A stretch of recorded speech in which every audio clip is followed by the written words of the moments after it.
right. Good evening. It's 7:05, and we're a little bit late because we had a work session to attend, but it's Monday the 18th, and please join me in a flag salute to kick off the council meeting. Pledge allegiance to the flag of the United States of America and to the republic for which it stands, one nation, under God, indivisible, with liberty and justice for all.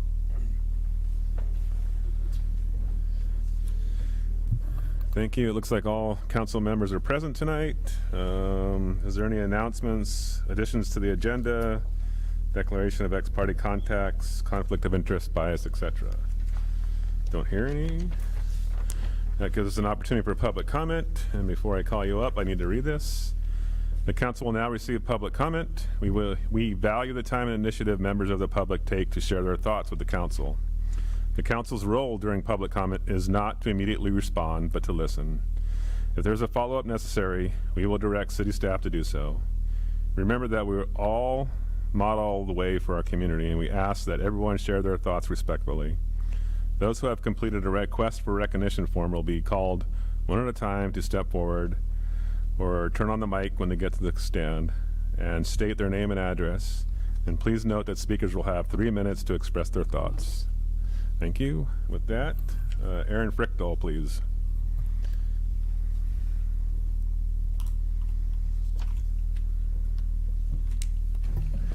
Good evening. My name is Aaron Frickdahl. I live at 12326 Gulf Lane, Southeast Sublimity.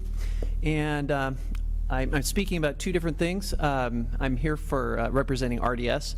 Really excited about some things that we have coming up in this coming year. And we are interested in interfacing with all of the other groups that are in the area and also the city, and having ability to have a really great process of making new events and having a very safe, happy sort of environment. So we're excited about that, and we continue to invite anybody and everybody to come to our meetings that are on a monthly basis, and we're happy to see the mayor and Julia, the city manager, on a regular basis. But anyways, on the other topic, I wanted to say something to keep it on the minds of the city council and of course the city in general, that we have some pretty major projects that need to be addressed.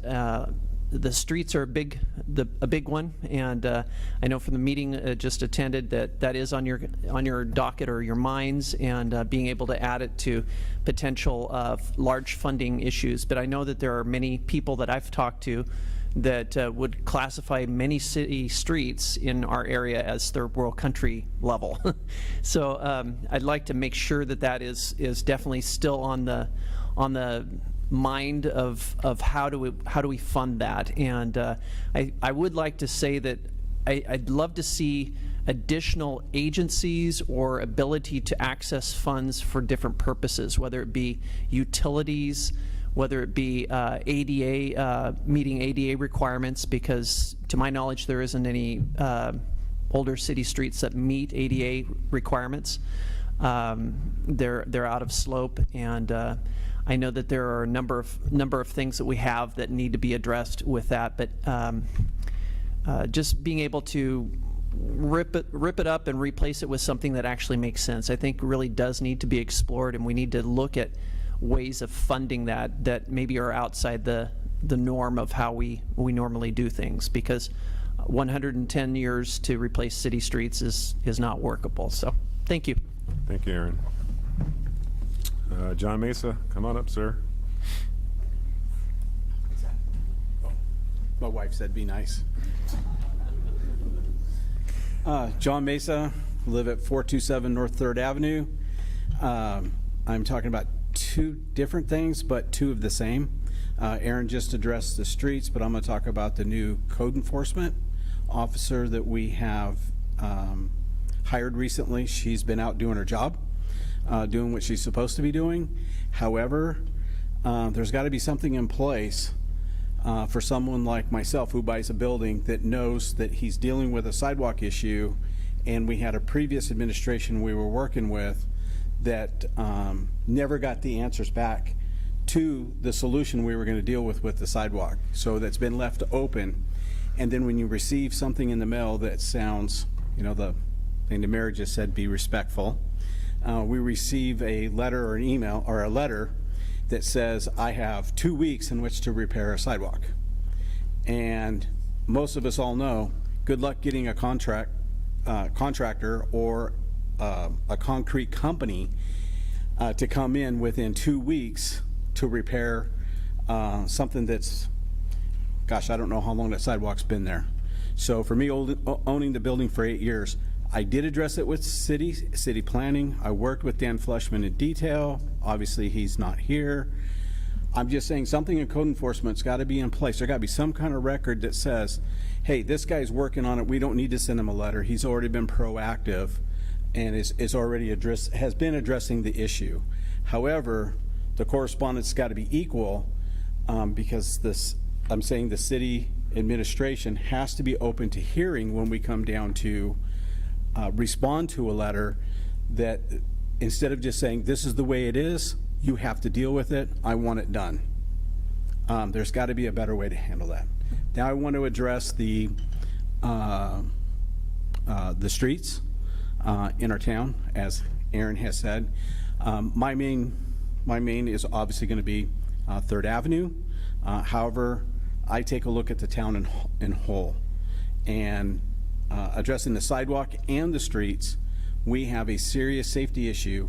We have way too many pedestrians who are, especially our older pedestrians and our handicapped pedestrians, that are falling down on our sidewalks. We had 2 incidences last year that I'm aware of. We may have had more where people actually got hurt. And there is liability on our buildings. I know our liability would have covered if something would have happened. However, we shouldn't have to worry about our pedestrians tripping and falling on our street and or on our sidewalks. So with that said, I'll finalize my final 30 seconds here with, I am doing research right now to find out when and what dates trees were planted in the sidewalks. I understand, and again, this is on our administration we have in place now. These things happened before we took over. Obviously, the trees that were planted and the sidewalk issues we're dealing with right now happened before we ever purchased these buildings. But we've got to figure out who is responsible and for what they're responsible for. And my wife and I are going to be going out and doing that research to find out what has happened. So with that said, thank you. Thanks, John. Paula Greaves, please.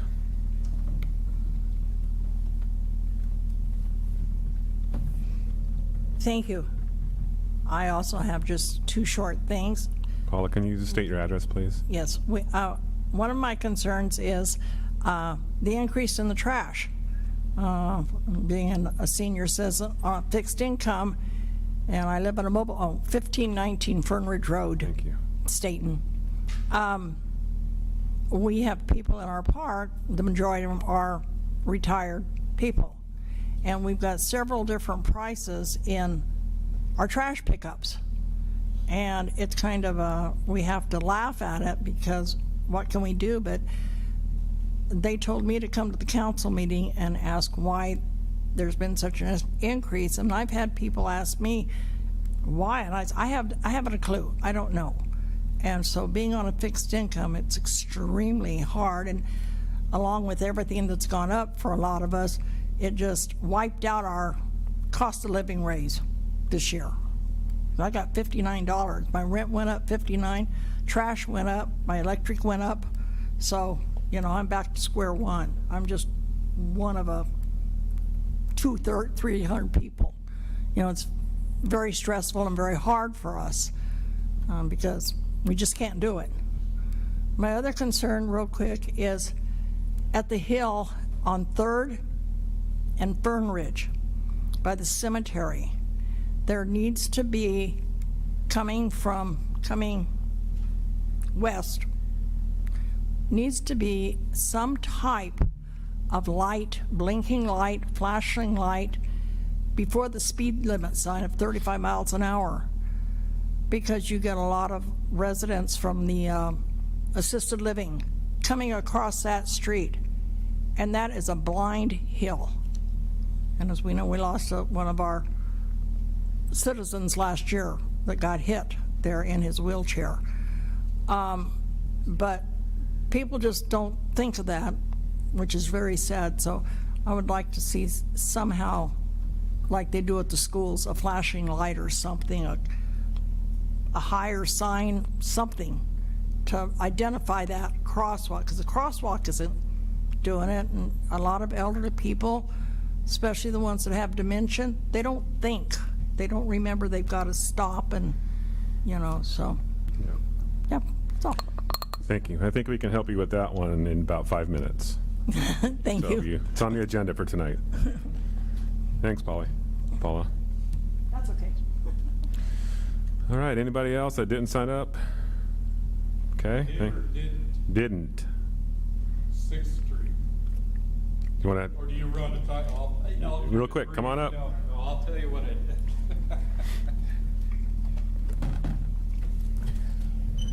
My name is Leonard Hayes. I live at 1538 West Brett Court in the Westtown area. And there was and I've recently become a part of your budget committee.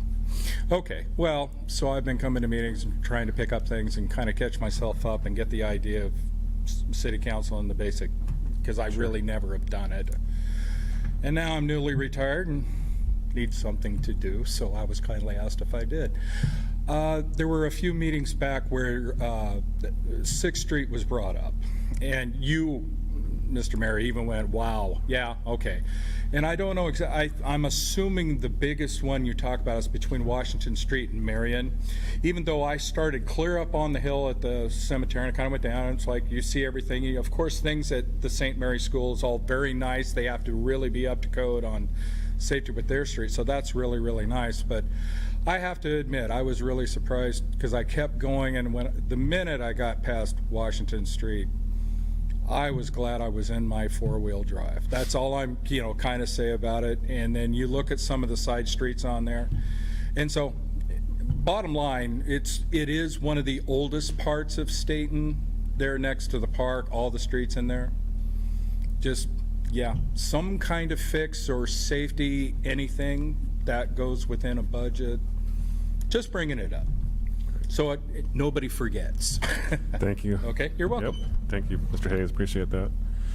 All right, that leaves us with the consent agenda. What does council like to do with the consent agenda from March 4th and resolution 1096 combined in the consent agenda? Mr. Mayor, Councilor this is Councilor Patty. I motion that we approve the consent agenda as presented. I'll second. Motion and a second to accept the consent agenda as submitted. Any further discussion? All those in favor say aye. Aye. Motion carries 5-0. Leaves us with the next topic, which is presentations and proclamation to start with, and then 3rd Avenue and Fern Ridge Road crossing study. I'm assuming that I'm reading the proclamation, so let me get it real quick.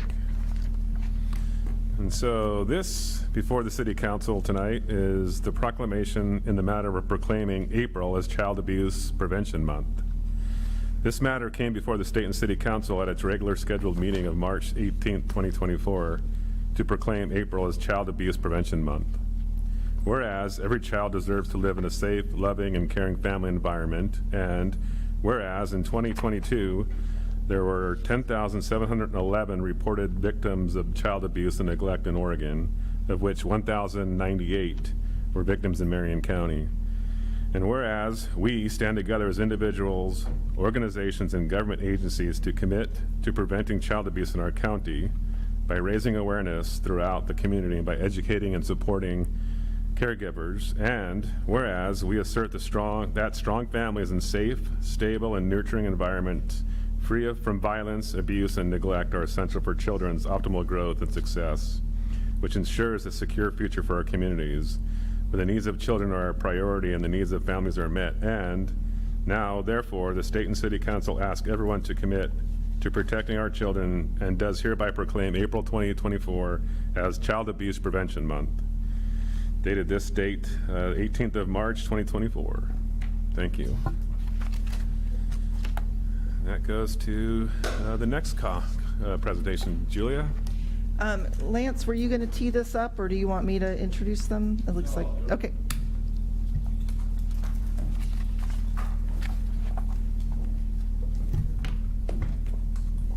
Is he online, Melanie? There he is. Well, good evening, council. As one of our audience members brought up earlier, 3rd and Fern Ridge has been a troubled spot for our citizens for a number of years.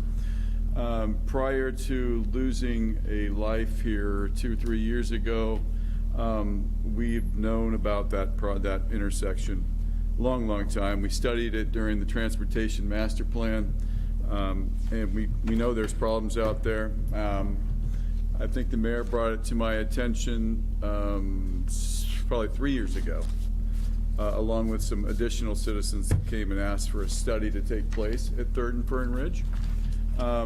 In the last 4 or 5 months, we undertook that study.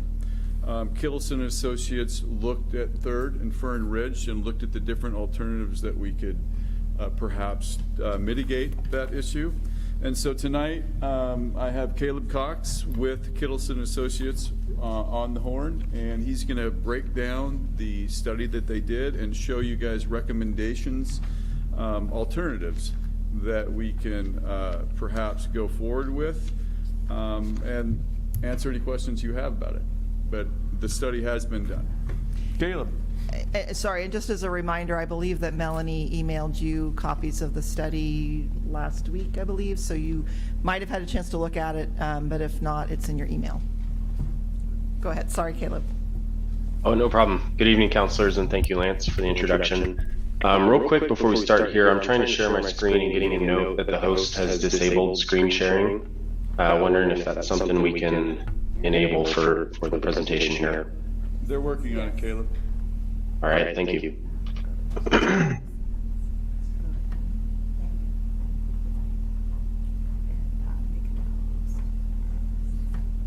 Maybe while we're working on that, I will start in here on the first section, just providing some background on the project. But yeah, like Lance mentioned, we've prepared a pedestrian crossing study for this location at 3rd and Fern Ridge. And just to provide a little bit of background on this location, in 2018, the transportation system plan that was prepared identified the 3rd and Fern Ridge location for kind of a recommendation for a crossing study, just understanding that there's some development happening up here, and it's potentially a higher speed crossing location. And then in 2020, like was just mentioned, unfortunately there was a fatal crash with a pedestrian there at the intersection. I'll talk a little bit more about that on one of my future slides. You should be able to share now. Try it. Can you try to share now, Caleb? Yeah. Yes. There you go. Everybody seeing that? Yes. Great. Thank you. Slide here. All right, so yeah, in 2020 there was a fatal pedestrian crash, and then in 2023 the city installed some high visibility crosswalk markings at the intersection, kind of meant as an interim improvement, low cost improvement, while we take time to study it and identify what the long-term solution might be for this intersection. And then just some additional context, in 2024, as many of you might know, just recently the Fern Ridge Apartments project is wrapping up construction. It may be that folks are already moving into that development. I'm not sure of the exact timeline, but that's underway, and that's located just north of this intersection that we're looking at. So bringing additional pedestrian and vehicular traffic to this location. So the existing conditions at this intersection, you can see on the left here, showing the intersection itself from a view of Google Earth. And then just some context, you've got the apartment complex to the north, as well as the care home that was mentioned earlier. You've got a lot of residential land uses to the east. And then to the west and to the south, you've got more residential land uses, as well as a couple of schools. This intersection is kind of in a prime location for pedestrian traffic. Hey, Caleb? Yeah. Can you grab the the camera box and move it up, get it out of the slide. That's on this one? I'm sorry. Oh, okay.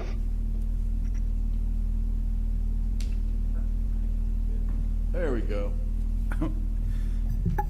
Great, thanks for flagging that.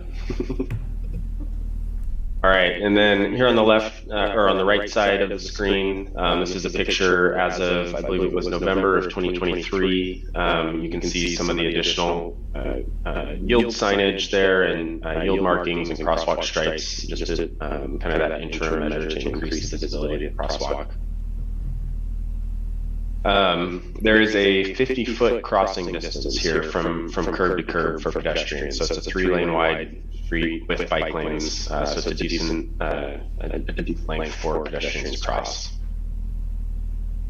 So starting off our pedestrian crossing study, we did some data collection at this location. There have been, we looked back into the ODOT crash history. We found that there were 4 crashes identified here in the last 5 years. That's not necessarily representative of the total number of crashes that have occurred here. Those are just the crashes that were reported through the state reporting system, so typically the more serious crashes.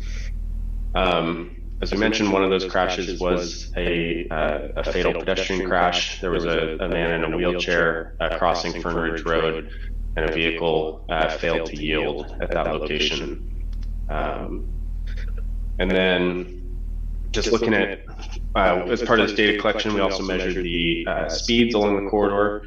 We measured the 85th percentile speed at 41 miles per hour. The road itself is posted at 35 miles per hour. So you've got a decent amount of traffic traveling over the speed limit of 35 miles per hour here, kind of coming into town from more rural settings.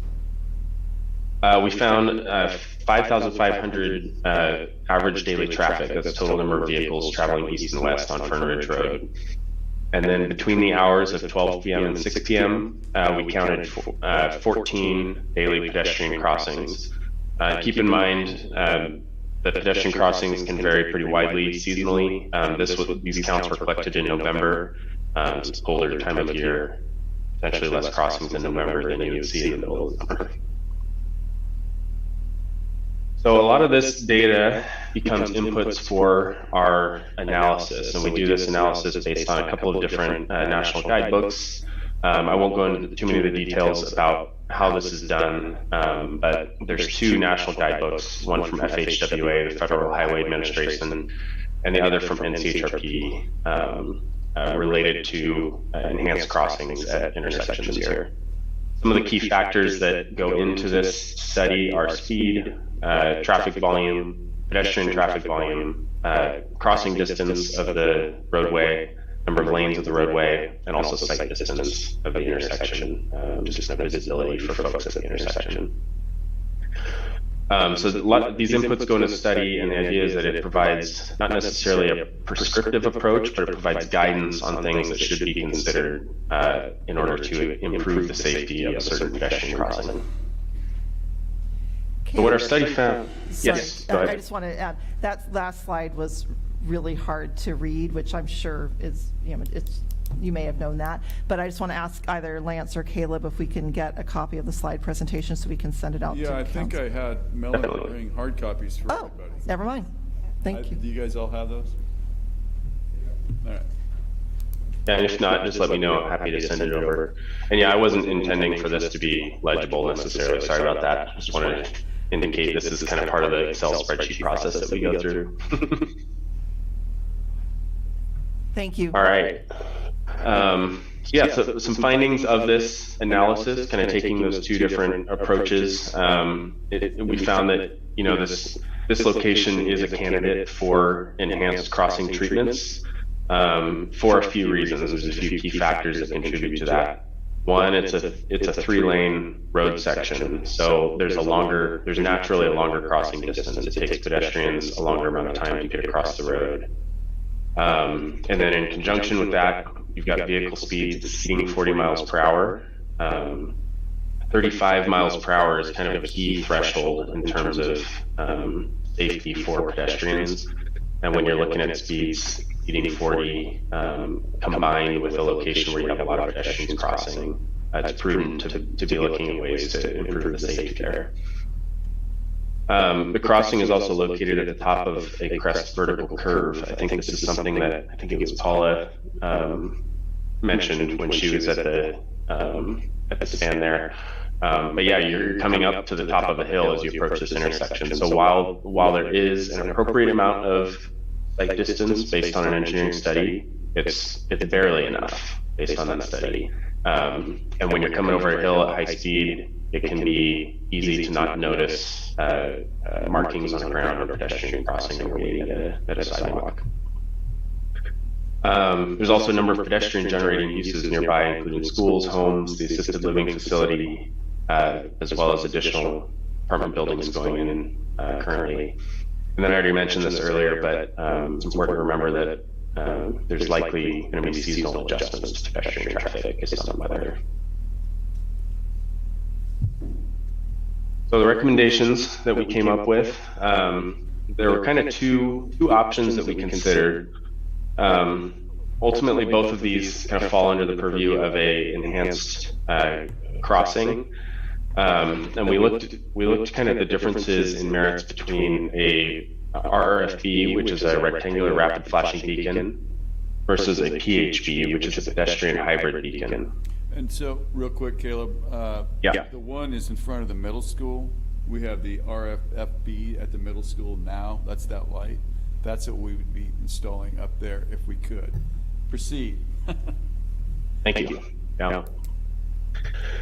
So the RRFB, the one on the left and the one that's at the middle school there, provides push-button activated flashing lights, and it's a yield condition for pedestrians. So vehicles don't necessarily have to stop when they see these lights if there's no pedestrians in the crosswalk. But if pedestrians are waiting to cross or are in the crosswalk, then vehicles are required to yield to those pedestrians. With an RFB at a location that we're looking at 3rd and Fern Ridge, it would be best for the RFB to include a center median refuge island. You can kind of see it here in this picture on the left. A concrete island in the middle of the road to kind of split the crossing into 2 phases. This is especially critical on a road like this where you've got the higher speed that we talked about. It increases visibility, and that kind of constraining of the roadway section serves to help slow traffic down. This location that we're looking at, it may not be feasible to put a median island in there because of left-turning vehicles on 3rd Avenue. There's a deep amount of vehicles that are turning left, and they need to use that left-turn pocket. So if we were to send a median in there, it would kind of negate the use of that for left-turning vehicles. So the other option we considered is a pedestrian hybrid beacon. This is a little bit bigger system. You can see it here, it's mounted on a more typical traffic signal post. This provides, it kind of goes through a stepped process. Some of you may have seen it, but it starts with flashing yellow lights, and then it goes to a flashing red light, and then it turns to a solid red light. And the idea is that it's actually going to fully stop traffic for the duration of pedestrian crossing in the street here. The advantage to this is it's also mounted overhead, so you get a little bit more height to it. It's in the middle of the roadway, centered in a driver's view as they're coming up over the hill. So this likely would provide some additional visibility at the intersection. And it would not require a center median because it puts vehicles in the stop condition while pedestrians are crossing. So this is kind of to wrap up the study. We prepared a kind of really early concept design and cost estimate for the project, just to help inform next steps for the city. You can see here we'd be looking at improving the curb returns as well as new ADA curb ramps for those crossings, ADA compliant curb ramps, and then installing a mast arm pole. You can see right here with signals overhead, some new striping for stop bars and things like that. So one other thing I wanted to bring up as well is I've been talking with Lance the last couple of weeks about potential opportunities to fund a project like this. because we can study it and make all the recommendations we want, but if there's not money to build it, then it doesn't get us anywhere. So there's an opportunity through ODOT, through their Safe Routes to School grant funding program. And we're going to be working with, Lance and I will be working together to put together an application for that grant funding opportunity in the next couple of weeks here. If successful, it could potentially fund the majority of a project like this. We'll cross our fingers for that. Lance, do you have anything you'd like to add? No, I think we should open it up for questions to our city council, and we'll go from there. Thank you, Caleb. Outstanding job. Yeah, thanks, Caleb. Council? Mr. Mayor. Council McDonald.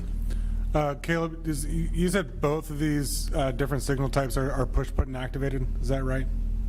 That's correct. Okay, and then do we know, the only complication I see potentially is a backup of traffic, eastbound traffic between First and Third. If there's someone very slow going through that intersection, that space between First and Third can fill up really fast if they have a green light on First.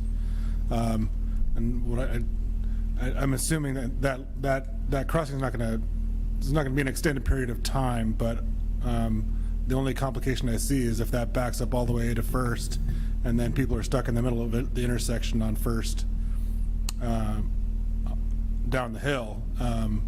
So that would be the only slight concern I have with that.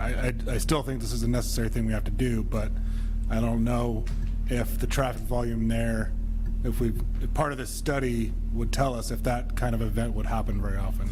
So that's a great question, Councilor. Caleb, you can talk about the traffic queuing, what you guys have done so far, and what you would do during the design phase. Could you speak to that a little bit? Yeah. That would be something we would take a closer look at, taking this to a further process of design. We'd be looking at, the crossing distance and then the average time it takes for a pedestrian to make that crossing. So how long is the signal going to be in red? And then once we know that, we can take a look at, average amount of vehicles traveling through the roadway and evaluate whether traffic is going to potentially back up all the way to the First Street intersection. We could take a closer look at that for sure. But I think there's only going to be, we're looking at, somewhere between 3 to 4 crossings per hour. So, you're only looking at that. If there was a little bit of a backup, you're only looking at having that backup, 3 to 4 times over the course of an hour. And that would all be looked at prior to any kind of final design. We have the options of working with the other signals too for timing for that kind of thing. So that's something that we'd be looking at in the final design for sure, Councilor. Councilor Sims, you got something? Yes. More, not really a question, but the Fern Ridge Apartments, 72 units are going to be moved into in the next couple weeks. There's going to be I think it's going to be a lot of young families going to the grade school and heading over to the high school. So I think that intersection is going to get extremely busy. I think it's pretty important to get something in place. I don't know what the hybrid system costs. I don't know if you said approximate cost of it, but I do think it's pretty important to get something in place there for safety. I was waiting for one of you to ask that question to Caleb and let him share that with you, but it's an important question, and then you have an idea what we'll be asking for in the grant as well. Yeah, our current construction cost estimate is right around $500,000. Put something like this in. Mr. Mayor, Councilor Giglio. is that $500,000 for either one of those options? We didn't do an estimate of the RFP. We screened that out earlier on, but I think it's safe to say that the RFP would be a little bit cheaper, but not substantially cheaper. Okay. One of the things that we didn't, and that was probably on me on that, because if to build the center refuge lane, you're taking business, we want to send people to 3rd Avenue because that's where our businesses are. We would have to eliminate that.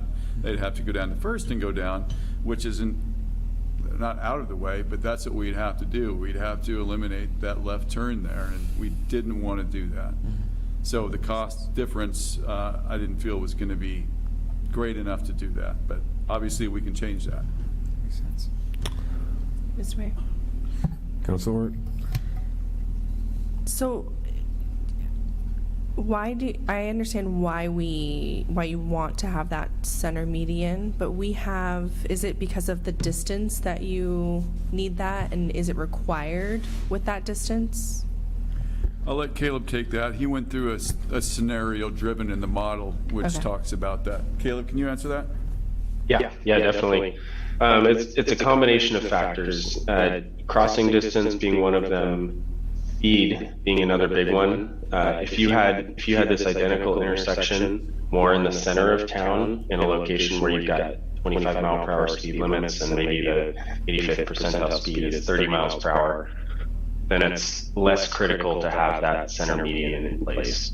But when you've got these higher speeds, it's really important both for visibility and just kind of the ability for that median to provide a more constrained roadway to force drivers to slow down and look ahead and see who might be in the road at that point.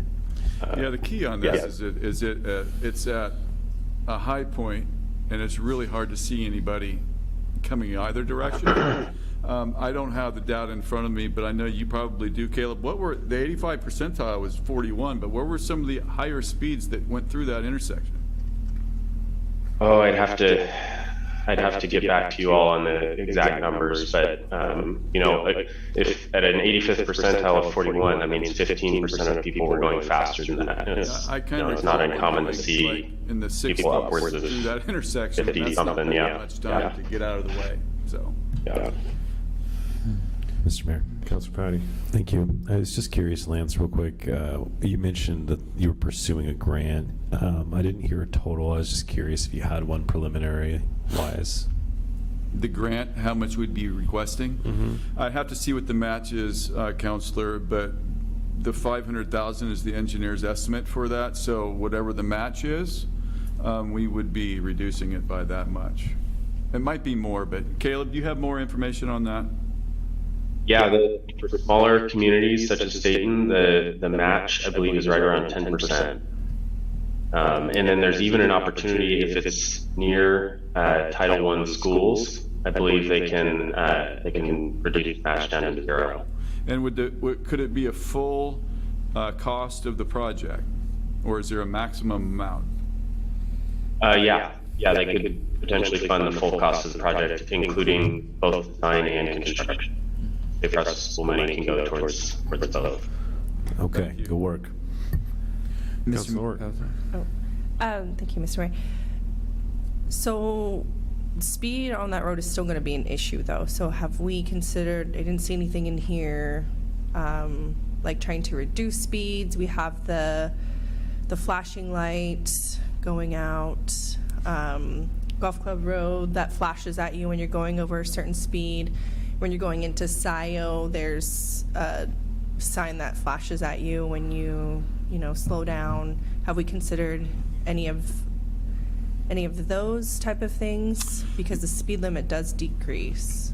I don't know how much it decreases when you see that. I know when I drive through them, whoa, and I start slowing down, but Yeah. I don't know what the statistics say, how much it decreases. We did not entertain that. What we have done in the last year is we put additional signage out there, and the crosswalks. We put the continental crosswalks because you can see them farther, but the problem is it's just at the top of the hill, and you don't get a great visual of people at the top. But we have not, to answer your question straight out, we haven't entertained the speed signs, and I think it's not a Marion County road there. Well, actually, no, it's not a Marion County road there, but I mean, we can entertain putting some temporaries out there to see if it'll do it, and if it does reduce. Okay. I'm sorry, can I do a follow-up? Go ahead. No, yeah, absolutely. I mean, I certainly want to do something like this at this crossing, because I agree with Councilor Sims, like we know there's going to be an increase of foot traffic trying to cross there. I mean, the speed limit still needs to be addressed. So we need to, I think that's something that we should look into. I don't know if you guys agree with me on that one. Because you could still see the flashing light or whatever and still not stop and hit someone if you're going too fast. That's just They're all going when it over the comes down speed to it, limit. yeah, so- I mean, the speed limit is 35. They're going over the speed limit. The 85th percentile's over the speed limit. So you could ticket them, or you could put cameras out there, and I don't think we can do that. I don't know for sure.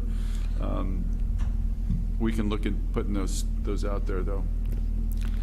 I'd like to offer, I mean, certainly, Lance, Chief Johns, and myself can kind of talk about that. I believe that we have now through the county, we have one of the temporary sign trailers. You're shaking. I'll let Gwen talk to that. I know she picked it up last year. She's shaking her head. We'll talk about options of what we have in hand right now, and then also some potential additional options that we might want to recommend going forward for that piece as well. Okay. Councilor Giglio, you got something? Yeah, it's a similar train of thought. I know that I've seen, even one of those like orange warning advisory speed signs as well, the ones that are like, for vertical curves, or like the ones that you would see going around a curve. If there's anything like that, we can even add just in addition to this. Like, I think this is essential kind of either way, having some sort of thing, but I'm just thinking about, even advisory speed that's at 30 or 25, something that even brings you down from that 35 miles an hour, or even just reducing the speed limit generally. Is that something that was looked at all in terms of just adding like advisory, like, what I'm talking about, like the 35 mile an hour, one of those, like, yeah. Yeah, I understand what you're talking about. I'll let Caleb look at that. They were the consultants on this project. So, Caleb, do you have anything to offer with that? For that? Yeah. This is not something we specifically looked at as part of this project. I know what you're talking about with those advisory speed signs. Typically, they're used for horizontal curves. That might be a tighter curve than normal that requires a vehicle to go slower to navigate it. I haven't seen it applied to vertical curves like this scenario here. It's worth looking into. Although I think examples have shown us that you see better compliance with back signs, as well as just other signage warning of a pedestrian crossing coming up. Sometimes we'll even see like a illuminated pedestrian crossing sign 200 or 300 feet in advance of the crossing that's got a flashing light associated with it, so that and it can be connected to the pedestrian hybrid beacon upstream. So if someone pushes the button, not only does it turn on the flashing light on the beacon at the intersection, but it turns the flashing light on 200 feet in advance to kind of notify people coming up and over the curve. And I will say, sorry, go ahead. I will say that it's one of the reasons we looked at the one that was basically a signal light, because it's going to be elevated. How tall are those? 20 feet off the ground? Yep, right around there. So you're at 20 feet off the ground at a crest vertical curve. It's going to be sitting up there either direction. You're going to see it when someone pushes that button. Whether that slows somebody down or not, I think it depends on the driver. Yeah, thank you for that. And then I just had one other quick question, just clarifying. I just generally agree. I think this has to be a priority in grants, and also just even if it's not funded via grant, I think it has to be a priority in our budget. I think it's essential. The other thing, I just had a kind of a quick question on when you were analyzing like the visual curve stoppage distance, because you were mentioning it's just barely above, and I remember looking at those numbers too, and it did just seem like barely above each way. Is that calculated from like a 35 mile an hour, or is that calculated for like the 41 mile an hour at that 85th percentile? We calculated those distances based on 41 miles per hour. Okay. Kind of evaluating that based on 85th percentile speed is the industry standard. Gotcha. Now that makes a lot of sense. But basically, you're saying so if somebody goes, 42 or 43, that's just your stoppage distance is so close there where you do not want to be anywhere close to that. Yeah, Makes sense. Yeah, definitely. And if somebody's flying through there at 50 or 55, they're probably not adequate places to move them at all. All right. Thanks, Caleb. Thanks, Lance. It's going to be coming back to us. I think we're going to move on now. Thank you, Caleb.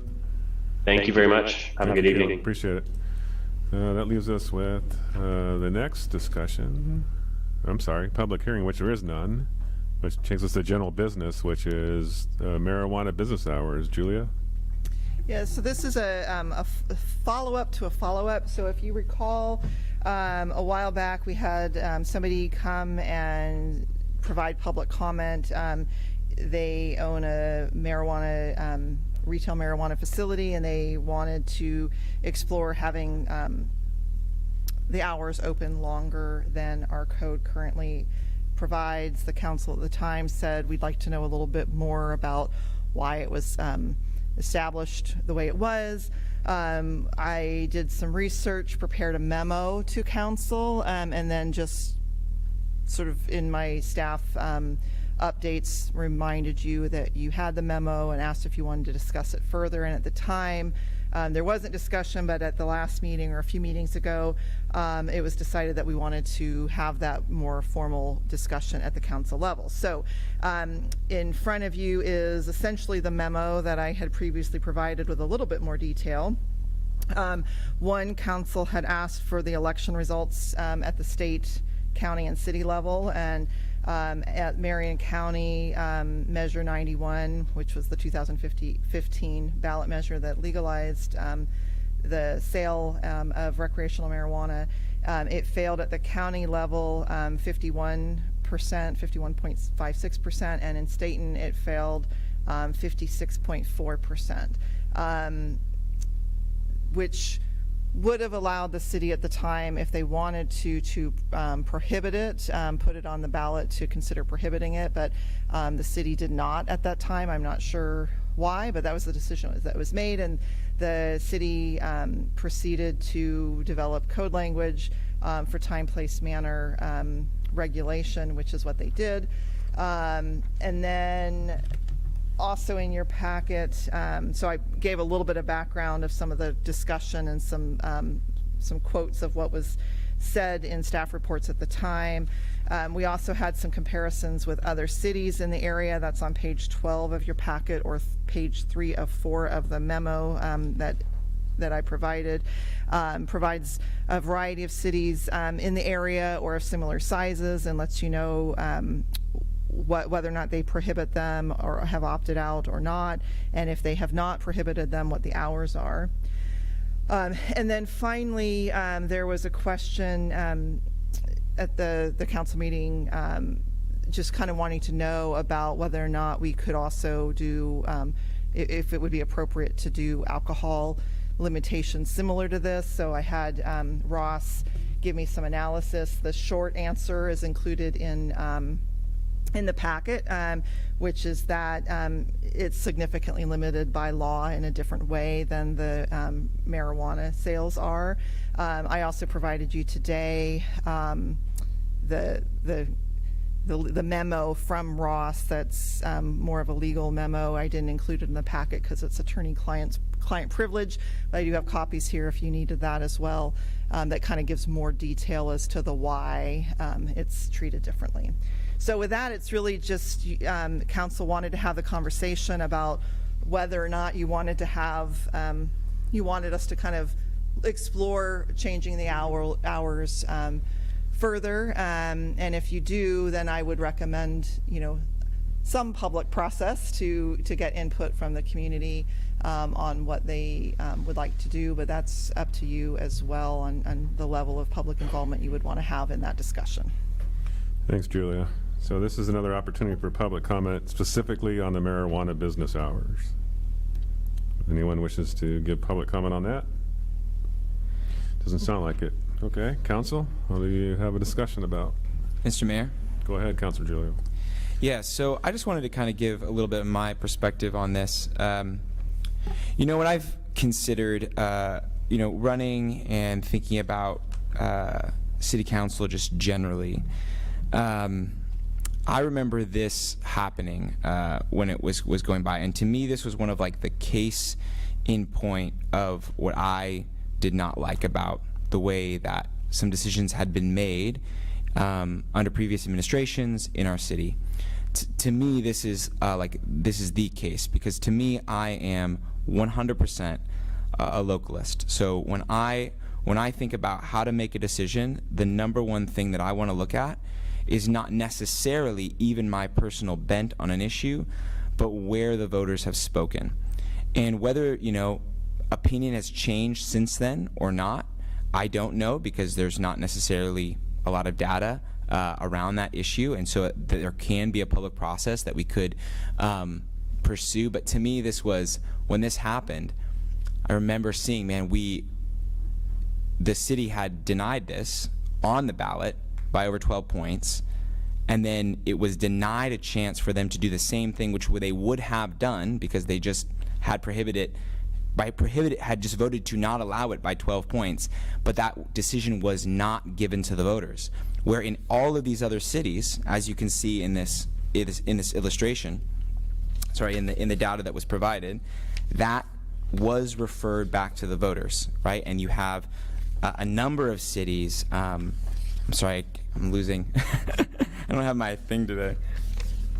But anyway, you can, So Almsville, Dallas, Jervis, Lyons, Mount Angel, Sublimity, Turner, all similar types of cities that chose to refer it back to voters when we did not. And so to me, this is the real sticking point to me. It doesn't have necessarily to do as much with the time it's open. It has to do with, I think that was a compromise, a bit of a compromise, because we went along with not even asking the voters for a referendum on this issue. We just pushed forward to do it.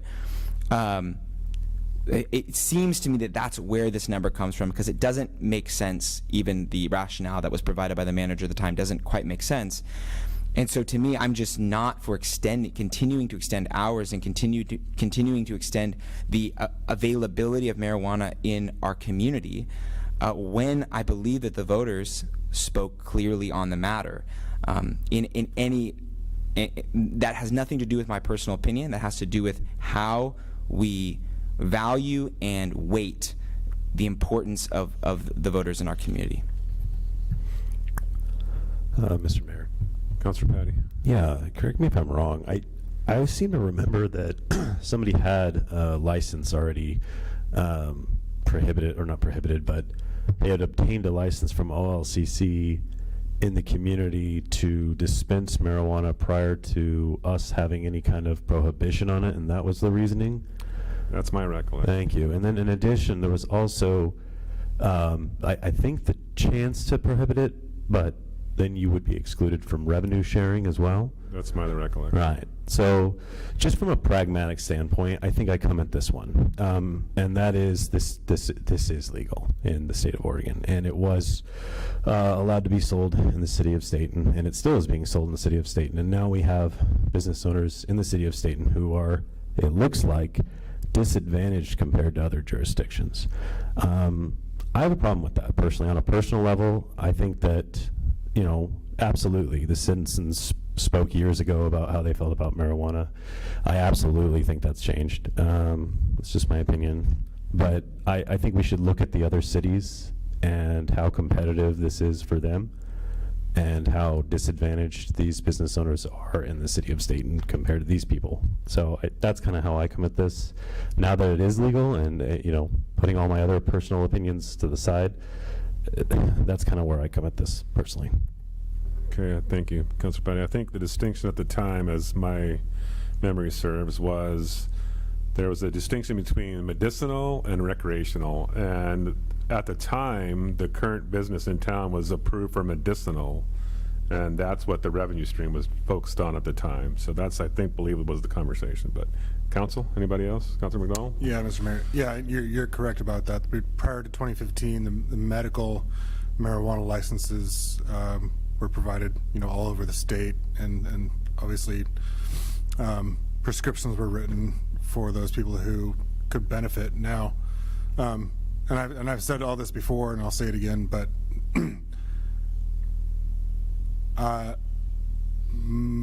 my feeling is kind of similar to what Councilor Patty just said, is that I now that these businesses are established, I don't see why we need to constrict their livelihoods and their potential earnings. I think the one business owner that came to us was asking for 1 additional hour, you know, which happens to match up with the hours that the liquor store is open, which I thought was a fair ask. And now comparing it to these other cities where they have dispensaries open all the way until 10 o'clock at the latest, I think that's a really small and fair ask. And I don't think it's fair for us to disadvantage them based on what we think about what the public opinion was, you know, almost a decade ago. Which on that point, I think, you know, I mean, it's kind of a silly thing to put on the ballot, but I mean, my educated guess is that opinions have changed quite a bit in the last 9 years. And we may see a significant swing in the supportive direction, but I don't know that. But I don't think we want to just put that question on the ballot. I think that's kind of a moot point at this level. But again, I would support revisiting this and granting that business owner's request for the additional hour. Okay, thank you. Mr. Mayor, Councilor Sims. I actually put quite a bit of thought into this. I was looking through this, looking at the times. You know, some of the smaller cities similar to our size when they have it open, but I don't think it's right to disadvantage the dispensary. Also, I agree with Councilor McDonald, Councilor Patty. I don't think it's going to hurt anything to move the hours to 10 p.m. I don't have a problem at all with it. Mr. Mayor? Councilor Giulio. I have a question for just the other councilors. As it appears that it really has to do more with, like, in terms of like a fairness across businesses, right? That's kind of the idea and the approach. Do you see there being a purpose in doing public outreach? So like, let's say you did a survey, for example, and the survey said, you know, actually, no, we're not for increasing hours. Would that factor into then your final decision, or do you feel like, no, what matters here is the personal commitment to my position on this matter? Mr. Mayor. Councilor Patty. Councilor Patty. You know, that is such a good question. I think for me, if there was this huge public outcry about us even considering this at the various times that we have, and there were people present before us submitting public comments saying, no, we don't want this, no, we don't want this, I think that, yeah, I would definitely want to get that kind of feedback for sure. But at this juncture, I mean, we're talking about an hour, 2-3 hours. I mean, I don't know if that's worth the community engagement coordinator's time personally, but you know, I'm open to suggestions on it. I just would want to see what that survey would look like and what the outreach level would be, that kind of thing. Mr. Mayor. Councilor McDonald. Yeah, I mean, I'd be interested in the results of the survey, just to get a feel of public opinion. But my concern would be that typically the surveys we put out don't get the quantity of response that I would probably want to see that like a ballot measure would get. So that's tough. Sometimes surveys like that can be biased kind of negatively biased towards, you know, people that have that concern. That there's a lot more people out there that don't care either way. Let's say that are not going to answer the survey, and of course the business owners themselves are going to be positive about it. But I just don't know how informative a survey would really be, even though I would probably find it personally interesting. Mr. Mayor. Councilor Sims. I agree. I would be interested in seeing a survey myself, just see what the public opinion is on it. I would be interested in that. Could I make a suggestion? I'm just thinking there's a lot of things that we're going out for public input on, and that might muddy the waters. I mean, if there's definitely a desire to have the conversation and to maybe we just move a code amendment forward and really advertise the heck out of that and see who shows up. Yeah, that's what I would- The possible downside is that you could have a room full of angry people, but then you have a room full of angry people and you know how they feel. I guess the other thing with a survey, again, depending on how it's targeted, you might not be getting Stayton residents. You might be getting who's getting it via that social media piece if we're not really focused on that. So just my two thoughts. Mr. Mayor. Councilor Giulio. Yeah, so there's two things. So one thing is, this is why generally I, like whenever there's been a voted matter, like a matter that's voted on, that's why I'm always going to refer to the last time that was voted on. So that you can always make assumptions saying like, well, who answered this question or who didn't answer this question? Your best data is always going to be your last election. Even if there's an assumption in a certain circle that I might be in that there's a loosening perspective towards it, that's not necessarily going to mean that as a whole, the general public has moved 12, 15 points. The second thing is this. Even if you had a room full of angry people, what's going to end up happening is, similar to other conversations we've had, is, well, these are the people who are motivated. These are the people who were here, right? I don't know who, like, the people who aren't motivated and where are they showing up. So to me, it's like, this is why to me this is such, I know it feels like I'm dying on a hill that isn't that important, but to me it really does have to tie back to this principle that was violated when it was failed to be referred to the voters in the first place, that there was a clear violation of the voters' will, like a blatant, clear violation of the voters' will, whatever the rationale is. I mean, there can always be a rationale for tax dollars, but that rationale was known by the voters when they voted on the ballot measure, and still the state and city council did not value the opinion of the voters. So to me, it's like, that's why I don't want to push any further than what has been pushed in the past. Or if we do, to open up to a more holistic conversation around how are marijuana dispensaries handled, where are they allowed to be within the city, those types of things. Like, I might be open to that, having a conversation more holistically that might include, okay, maybe we extend some hours, but also maybe there's certain areas of town we don't want to necessarily have dispensaries. That might seem also like a more holistic, fair conversation given the last voter data that we have. Okay, thank you. Councilor Ort, anything before I move on? So, Julia, it sounds like you have a consensus of the council that wants to bring this up again and have a further discussion. So can we move it to another item in the future and we can have that discussion? Yeah, I mean, I think what I have heard is there is a desire to move something forward to consider modifying the hours.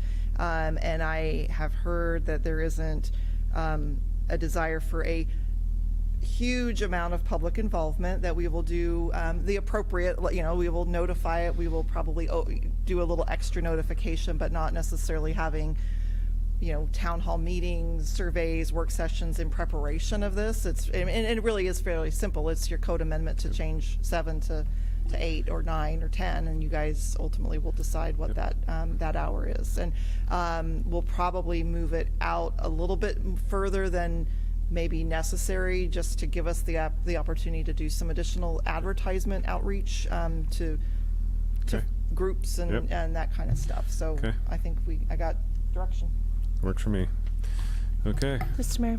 Councilor Ort, go ahead. The only thing I have to say is I just don't understand why we have discretion over this particular matter. Like, how long, and this is kind of a rhetorical thing, but how long if we can have a marijuana dispensary and then how long it's open, but we don't have any discretion over having alcohol in the town if we want or don't want it, or if we don't want people to do drugs on our streets, or if we don't want them naked in public. Like, why are we, like, it seems so ridiculous to me that, like, this is what we get to decide on.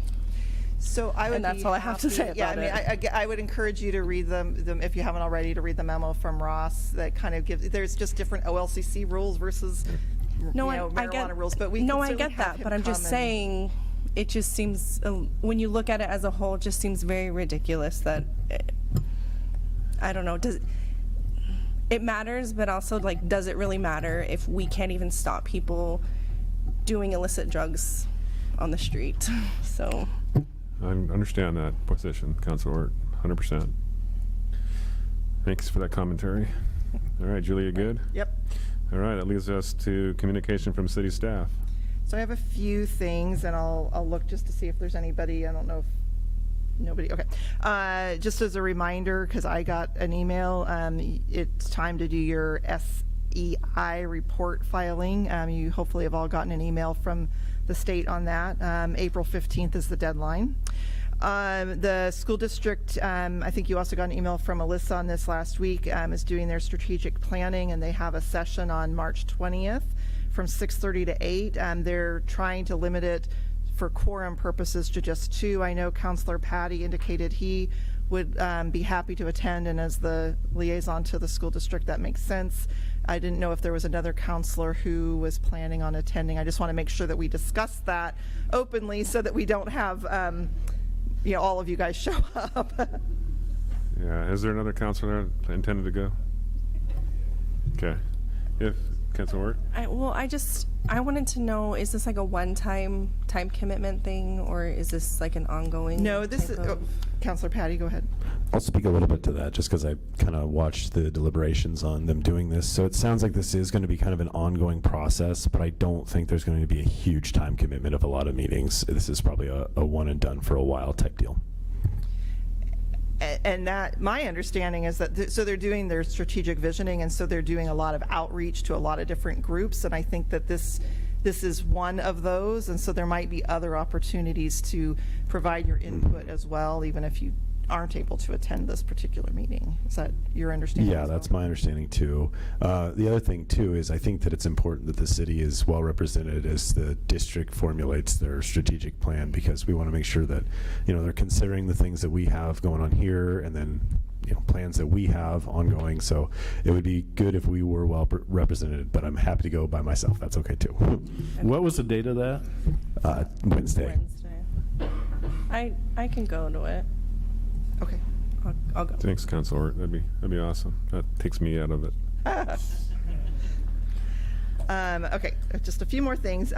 You may have already heard this, and I've sort of alluded to this in some of my weekly updates, but Senate Bill 1530 passed the House and the Senate, where it's awaiting the governor's signature, but that will allocate $3 million to Stayton for the Ida Street Sewer Project.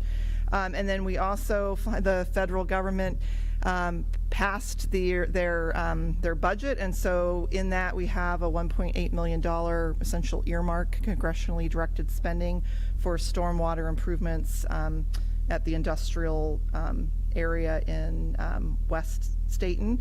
So that's really exciting news, almost $5 million that isn't going to, I guess, directly cost the Stayton residents any, maybe indirectly through their taxes it will, but so yeah, it's just kind of exciting that we have those, and so that will give us money to spend on other, you know, projects that are of importance, but those higher important projects are now going to be primarily funded. There's still some funding that we'll need to contribute through other sources. And then Lance came up and asked me to ask you, for the Mill Creek Park, we're going to be submitting the ORPD grant, and he would like to be able to put in the application what our contribution would be. There isn't a required match, but I think having, you know, some funds that we want to contribute looks good. I know that you know, that match would be able to be paid for with system development charges, and we have about $1 million in system development charges. not to say that we should necessarily spend all million on this, but so I think he's looking for some input from council on what you would like to verbally obligate in the application for our contribution. Is that correct? That is correct. We're putting the application together. It's due April 1st, so we're on a short timeline, and we don't meet again before then. So I'm hoping to get some sort of direction what you guys are thinking, so I can include that in the application. So they're looking at upon it. The city's really invested in this park. They're willing to put their own money up as well. They're not just asking for state dollars. So whatever direction you can give me, what you're thinking, that's what we'll go with, and we'll go from there. Mr. Mayor? Councilor Sims. I personally would love to see $1 million put forth from the SDC funds. That's me. I want to see the park get going and some significant progress on it. Lance, does that potentially commit us then? If they were to accept the award and they see there's $1 million match from More state? than likely, yes. And can those SDC dollars currently be used for street improvements? No, it's their parks SDCs. They have to be used for parks, capital projects in the parks. Right. In our parks master plan, which are very few. I mean, it's from 2003 or 2, Right. so Okay. it's really out of date. Councilor McDonald. Lance, what was the total amount of the grant application again? We can, it's for $1 million. We'll be asking for $1 million with our master plan, and I think it would look good if the city showed a commitment, whatever that commitment is, for additional funding to go for the park, and that's what we're after. So we can get $1 million from them, and anything more than that would be coming from the city. Yeah, I mean, I'd be open to committing a lot, if not all of that amount as well. I don't know what other major park project we'd be holding that money for, but Mill Creek Park is a big deal, I think, to the community as well as this council. So, yeah, I'm up there with the high numbers with Councilor to my left here. Mr. Mayor? Councilor Ort. Lance, those funds, they have to be used for new projects, right? Like we've talked, can you remind, we've talked about this, like we can't go in and revamp some of the parks that we already have. No, there has to be a capital project shown in our master plan or capital improvement list. And that is one of them. That was one of the reasons we purchased that property, was for a new park. Our master plan does show a need for a community park in the north area of town. They actually showed in that master plan the property just to the west of the Kendall Way property, that they speculated that this would be a good place for a park. It just so happened that the Kendall Way property came on the market and we were able to get it at a really good price, which is why we purchased that. But yes, we could use the SDCs for that park. So, yeah, and just, so capacity building, new stuff, not maintenance. So, Yes. you know, you can't replace the playground equipment because that's already there. That's a maintenance cost versus a capital new cost. Okay, I just wanted to make that clarification. And then, just to follow up, Mr. Mayor, so we talked about, like, with the crosswalk, the expectation for that was a $500,000 grant. Their expectation of a match for a small community was 10%. 10% with the possibility of 0 depending on. Right, so I guess I'm just, I mean, we could throw out a number, but do you have a number in mind that is appropriate for our community, that they would, an expectation that this grant might have for this $1 million? I just mean, like, is it a 10% match, or are we doing like a? As far as for the Mill Creek Park? Yeah, as far as for the Mill Creek Park. So I'm just saying, we just had a conversation about this grant. I'm awaiting the engineer's estimate, but I'm guessing that for all the improvements that we've looked at, that I showed you the master plan with, it's probably going to be in excess of $5 million. So what the $1 million is only going to be 20% of the cost of building that park, and then the city putting in whatever we can decide we want to put in. that's going to go a long way in looking at this. I don't know if that answers your question, but I'm not, I guess not really. I'm sorry. I think I just want to know, is there an expectation? No. There isn't a required match. No, there's not a requirement. This- I'm asking, yeah. like, I think if you are they show just it- saying, like, Here's what I'll say. that's not it? Like, Here's and what I'll then we're say. not going to get it? Like, or do they have something in mind? Here's what I'll say, and I don't know, they probably got new board members, but I went before them in the finals last time. And it was, we went for a $1.25 million grant. We were gonna have to kick in 40%. That's what the old grant, it's a new grant application now where there is no kick-in. But if we show somewhere in the neighborhood of a 40% match, which is what we were kind of talking, I think they're gonna look kindly upon that we're showing a commitment to building this park out. I don't know what that meant. I could be completely wrong, Council. I don't know, since it's a new system that they're using. I just feel that if we show them a commitment to building this park and we put those kind of dollars in front, we're talking 30%, 33% of what the grant's worth if we were to go $500,000. So I don't know how they're going to react, to be quite honest. I'm assuming a lot of things. I'm sorry. Okay. Sorry. My bad. No, that's helpful. Thank you. Mr. Mayor? Councilor Giglio. I'm sorry. I think I would favor something around in the range of like that 40% or like 750,000. The only, just like committing it in this type of meeting, like I'd rather have like more of a holistic like budget conversation around it before we commit more than that. Not that I'm necessarily against it, but I know there are a few other projects, like a few other new parks, like, the stuff we're doing around the riverfront, some of the stuff we've talked about with the potentially the community center with light stuff. So there's just a few other things in the work that I kind of like to have a more holistic conversation before we like commit a full $1 million to it. Yeah, and I apologize. That falls on me. I should have brought this forward a while ago, but we've been working on the master plan. I'm just now starting to get numbers back. So I apologize for that. But again, we have to have the application by April 1st. We will not see each other until then. So I've got to ask some idea.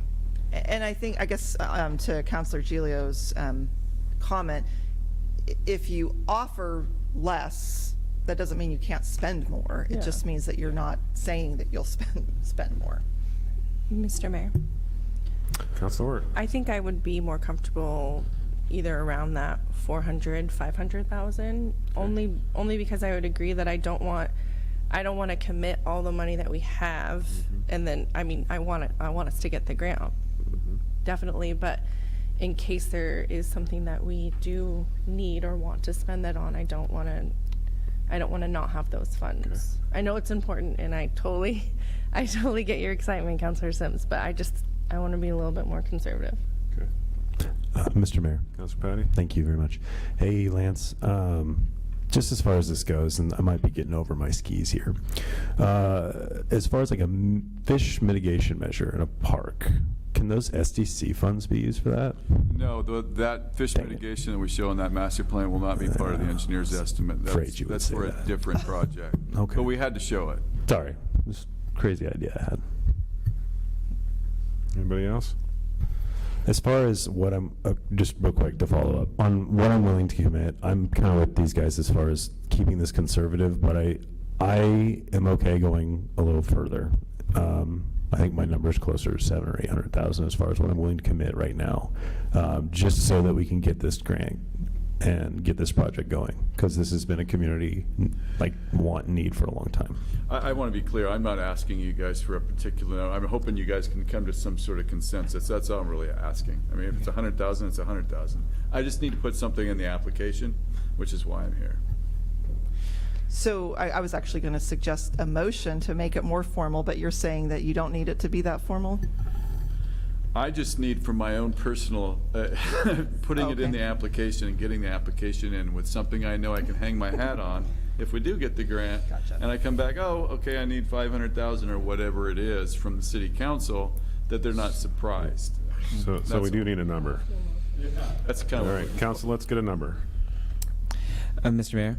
Councilor Giglio. I'm okay with that 700,000, 600,000 to 700,000 too. Okay, what is it? All right, how much is in the SDCs right now? Do we know? $1 million. Million? Mr. Mayor, this is Councilor Patty. I'd like to make a motion. Councilor Batty, go ahead. Yeah, I want to beat him to it. Yeah, I'd like to motion that we make that amount $750,000. Money match. I'll second that motion. Okay, moved and seconded to make the money amount to match $750,000. Further discussion. Councilor Mr. Orrick, Mayor. go ahead. For the people in the audience and people at home watching, I know there's so many of you, I just want to be clear that this money cannot be spent on anything else. And so it is a lot of money, but I just want to reiterate that it's a pot of money that has to be spent on parks. Correct. And just to add to that, for anybody at home questioning, it's paid for by developers as they're developing to pay for their impact to parks. Yeah, these aren't So, tax yeah. dollars. These are, we built the apartments last year, the 72 on 3rd, 100 out here. We pulled in $1 million a pop from each one of those apartments for SDCs between, storm, sanitary streets, and so forth. So they're the ones that are funding this. Yes. We just have to allocate it appropriately via you folks. Okay, further discussion?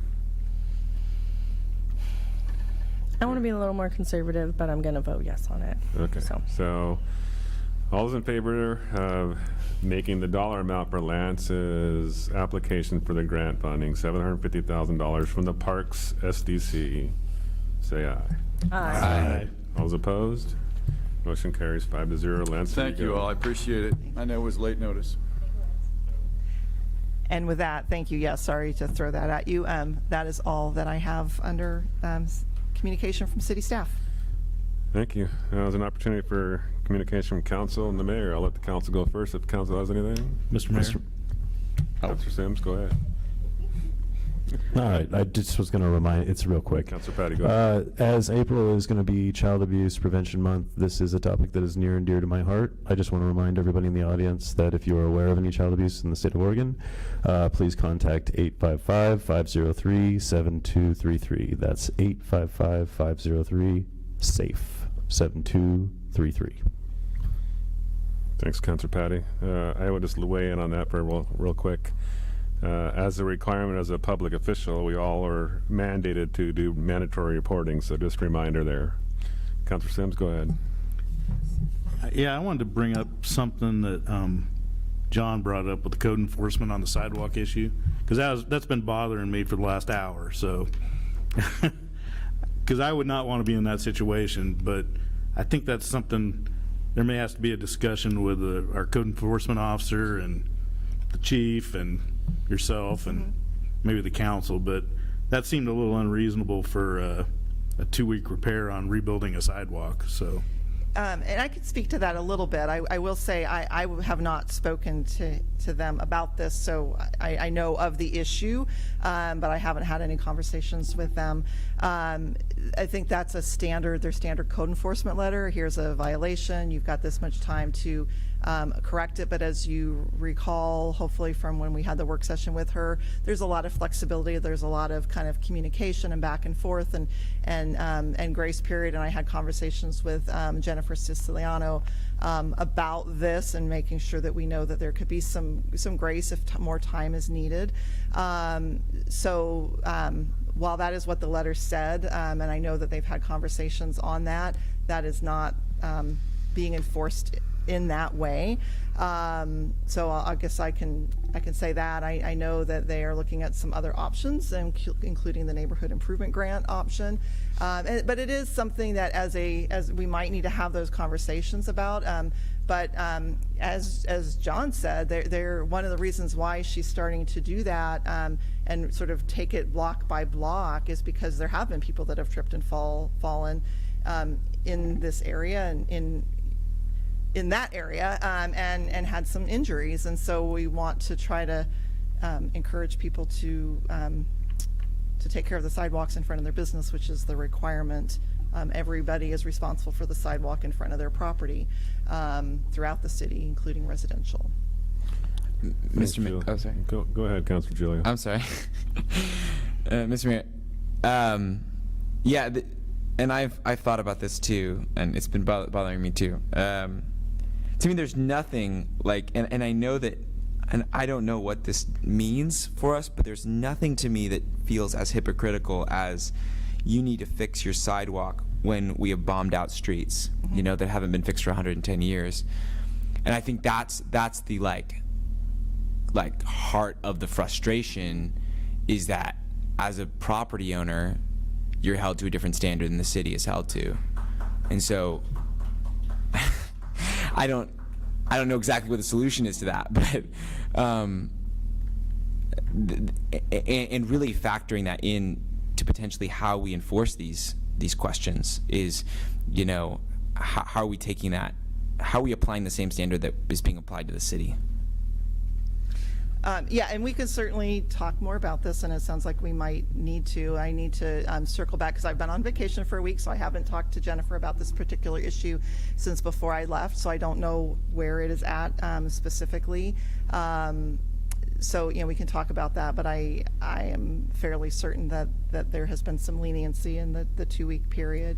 And I hear you, and I know Lance, you know, feels similarly, you know, but we have limited funds, and we're trying to do the best we can with what we've got and trying to take things as funds are available. I know, you know, we're putting in some grants. I didn't even mention this, put in an ADA grant for some improvements to some walkways in this area. Just, you know, we're trying to take care of our own house as well, but that doesn't mean that we ignore everything else in the city while we do that. Ultimately, it's up to council on what you want us to, you know, how proactive and reactive you want us to be. But that was sort of, I think, the input that she got. You know, was trying to be a little bit more proactive, and so she was trying to do that. Yep. Thanks, Julia. We'll talk more about it tomorrow. I think there's, as I've always said, there's what happens with code typically is we write the code back in the day or whatever, we publish it, we vote on it, and it goes away in the books, and no one ever pays attention to it from a review standpoint. We have to go in there and look at the code and review it continuously to make sure modifications for applicable today. And I think there's a historical perspective on their particular case, and we can talk about that tomorrow as well. But I plan on following up with you on that. So with that said, we're going to move on. Anybody else from council? Anything? So I have a couple few things real quick. Go ahead, Council. Sorry, Mr. Mayor, I did have 2 other things. Go ahead. That's okay. The first one was just generally, I mean, I think we just touched base on this, but I just want to reiterate, just because it was brought up in every person's comment, streets, I think, for all of us on council really are the highest priority in how we navigate, or I mean, I can't speak for everyone on council, but I think it's a very, very high priority for a majority of us. And I think as we look at the budget, incorporating a public process in how those streets are evaluated and how we choose what streets to do is a really big priority in what we're looking at. I did want to ask Julia if there's kind of where we're at kind of in that process of, and I know that's kind of springing on, I wasn't necessarily planning on it, but just with the public comment, like where we're at kind of in that process of evaluating and having going into budget, how we can help have a public process towards factoring in what streets to do when. Sounds lame when I say it like this. We're working on it. We actually have a meeting tomorrow, again scheduled, like I said several meetings ago. We're meeting every couple weeks with staff. We've met with GRI, which is the consultant firm that helped us with the initial street rating. We've got some great input from them. So we're I think getting close to having something that we can share with you guys in a work session and then go public. That's kind of what we're working on. And I will say, I mean, I know, I mean, from the day I started, I know that streets are the biggest issue. That's why we're talking about urban renewal. That's why we ultimately will be talking about fees. We are talking, you know, we're applying for grants. We're doing, you know, we're trying to take it from a lot of different ways. It's a lot of money. It's a lot of projects, and you know, it's going to take a lot of different things to get us moving forward. I guess I just feel like I need to acknowledge that we know, you know, we know. Thank you. And then just sorry, I guess there's two more things, but one thing just really quickly, the trash rate from Republic Services, we do approve, like we do officially approve whatever rate increase, but I know that they haven't had as many increases recently, but ultimately they're the ones who do set that rate as Republic Services. But is there any factor that the city, are there any fees that the city piece that we are charging alongside of that or anything like that? Okay. And would the primary reason there'd be different rates would just be different sizes of bins and things like that? That would be my guess, yeah. So I would maybe ask Republic Services, or also maybe follow up with staff and see if, I would like to have that question addressed though. And we can, I think, I'll look and see what we have on our website, but we did have a couple of work sessions, which you guys know, but the public doesn't necessarily know, a couple of work sessions from Republic Services where they're explaining their rates, and they're explaining, kind of, they are a business that needs to make a profit, and they were kind of showing that they weren't going to make a profit if they continued at the rates that they were at. And I'll see where those presentations are and make them available to the public as well, because I think that there has been some discussion out there about those. Absolutely. Well, thank you. And then, okay, finally, my last announcement. I'm sorry. This is it. This is it. This one's not breaking news, but it is the most important news of this season. 2,000 years ago, Jesus rose from the dead. And so I just want to let you know, just to know there are so many community churches that are having Easter services. So if you're not going to one or planning on going to one, just take a look and make that a priority if you can this Easter season. The church that I attend will be having Easter service on 10 a.m. at the high school. So I just wanted to make that announcement. Thanks, Councilor Giglio. You stole my thunder on the trash increases, and I had a thought here when Paula was speaking, and yes, we did host numerous sessions from Republic Services, had them come and talk about why the rate increase was going up, why the need, but it occurs to me that maybe we didn't do a good enough job with the senior community. And so my wish is that maybe we explore having a senior liaison to the council to try to get our message out more when it comes to rate increases or anything that's going to raise the cost of living for our folks in town. So that's something I would like to entertain going forward, if we could. I typically don't have a discussion on the dialogue with the public comments, so that I'll leave that at that. But before I started the meeting tonight, I saw the mail that was on my desk, and I don't know who this is from, because they just have a return address as Citizen. So if you'd like to talk to me in the future, by all means, you know how to reach me, but I'd like to see you put your name on it for one time and try to make a point to me in public. And so having said that, this person decided to send me a copy of Our Town, and in the Our Town it has two opposing articles, one about Almsville and the state of the city in Almsville, and the other one is for Art for Everyone, talking about Jennifer's ability to showcase or get some people on the Public Arts Commission. And while I have no control over what Mr. Floyd publishes or how he takes his approach to news writing, it's his discretion to publish what he wants to do. These are both different articles, right? But it's not to say that Almsville's doing all the economic development and we're not. It's basically giving two different perspectives of ongoing issues in town, and that's how Stephen does it from time to time. So, Julia, I want to tell you thank you for acknowledging what we've done from the Senate bill funding to get almost $5 million for infrastructure. So to Mr. Citizen, we get $5 million here to match what Almsville is doing when it comes to infrastructure. So thank you for doing that. I just want to point that out. There has been opportunities, multiple opportunities, and this person's asking for economic development with an exclamation point. We are trying our best to try to generate some economic development in this community.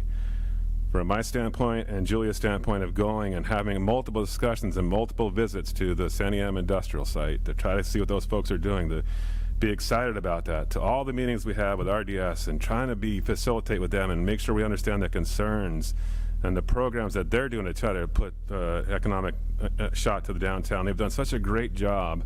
From where downtown used to be to what it is today, I can't even fathom it. So I'm taking a little bit exception to this approach to me, but for a good reason, because I really think that there are places, that things are in place to try to get what we're doing and in goal setting and trying to move forward, move the needle forward. So I'll leave it at that. Thanks for doing that. Thanks for calling to my attention on that, but we really are taking strides to make a difference. Mr. Mayor, I'm sorry, I don't want. Go ahead. I just want, on that note, I just wanted to let you know that we also are going to be updating, or have updated, or in the process of updating our webpage to highlight the grants that we've applied for and have received by different funds, to kind of help inform people both about the different funding buckets and how they work, but also what we're doing with that, because yeah, we're really, there's a long way to go, but we've done a lot as well. Yeah, absolutely. And so one item, and Aaron mentioned this, that the meetings that RDS has really does highlight a lot of the things and a lot of the struggles and the challenge that their folks are facing to make this community a better place to live. And one of those discussions that we learned at the last meeting was there's an underlying wish to address traffic and parking downtown. So I was asked how the council would like that to be addressed, and so I'm mentioning it to you tonight just to get it on the radar. But there were some discussions about having limitations on parking, and if not from an enforcement standpoint, at least to have signage out there to start with, to see if that would self-regulate the parking downtown, because it really isn't fair for the businesses to have people come and just camp out there hours on end when they're trying to run a business downtown. So I decided to share that with all of you because that's what they asked me to share it with. And I think that's where I'm at. And I think I would encourage you to go to the RDS meetings because you learn a lot, and lots of good folks there trying to make a difference. Mr. Mayor? Councilor Ort. I had two things. I wanted to piggyback on what Julia was saying about the grants that we got. I just really want to thank you and the staff and really the council. There's so much behind the scenes that people don't see happening, and a lot of that has to do with relationships and just continuing conversations. And I really feel like we're doing a good job at that, and that is showcased by us getting those grants, because that doesn't happen without relationships. A conversation that I had with Representative Kate several years ago, and she was like, you need to get this stuff in front of us. We're busy. We don't have time to go out and ask you, what do you need? You need to come to us. And Julia came here, hit the ground running, and you really showcased. You had congressional staffers come and take tours and take a look around at what our needs are, and so that they know what those are, so that when money does come available, they know that we need it. So we are, the wheels are squeaking, and we're trying to get momentum going, and there's a lot of moving parts and a lot of things happening. I only hope that person who wrote that note did maybe come to the state of the city, or at least heard about it, because we've had some fantastic things happening here. So that was one thing I was going to say. And then the second thing kind of popped into my mind, Mr. Mayor, when you were talking about senior liaison, but I know for a lot of seniors, driving at night is a barrier, and technology can also be a barrier sometimes. Have we ever considered, sometimes like the school board moves around their meetings, right? But it'd be kind of cool, I've always thought it'd be kind of cool to like have a meeting during the day if we could, like an afternoon meeting, something, I don't even know if it'd be worth it, but something to where we might be able to get a different audience and really play that up. Maybe even like have it at the senior center. I don't know if that would be even something. We can maybe talk to Polly and the people over there. But that was just a thought of mine, making some different accommodations. Thank you. Anybody else? All right, let's go home.